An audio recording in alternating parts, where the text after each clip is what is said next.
ಚಂದ್ರನ ಹಿಂದೆ ಕಂಡ ಮಂಜುಶ್ರೀಯ ಕನಸು.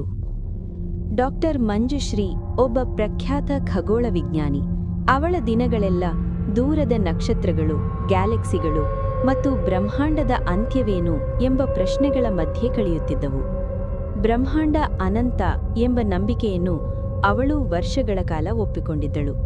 ಆದರೆ ಒಂದು ರಾತ್ರಿ ಅವಳ ಜೀವನವನ್ನೇ ತಿರುವು ಮಾಡುವಂತಹ ಕನಸು ಬಂತು. ಆ ಕನಸಿನಲ್ಲಿ ಮಂಜುಶ್ರೀ ಚಂದ್ರನ ಮೇಲ್ಮೈಯಲ್ಲಿ ಒಬ್ಬಳೇ ನಿಂತಿದ್ದಳು. ಆಕಾಶ ಅಸಾಧಾರಣವಾಗಿ ನಿಶ್ಶಬ್ದವಾಗಿತ್ತು. ಅವಳು ಮೇಲೆ ನೋಡಿದಾಗ ಆಶ್ಚರ್ಯವಾಯಿತು. ನಕ್ಷತ್ರಗಳು ತುಂಬ ದೂರದಲ್ಲಿರಲಿಲ್ಲ, ಅವು ಚಂದ್ರನ ಮೇಲೆಯೇ ಹರಡಿಕೊಂಡಂತೆ ಕಾಣುತ್ತಿತ್ತು.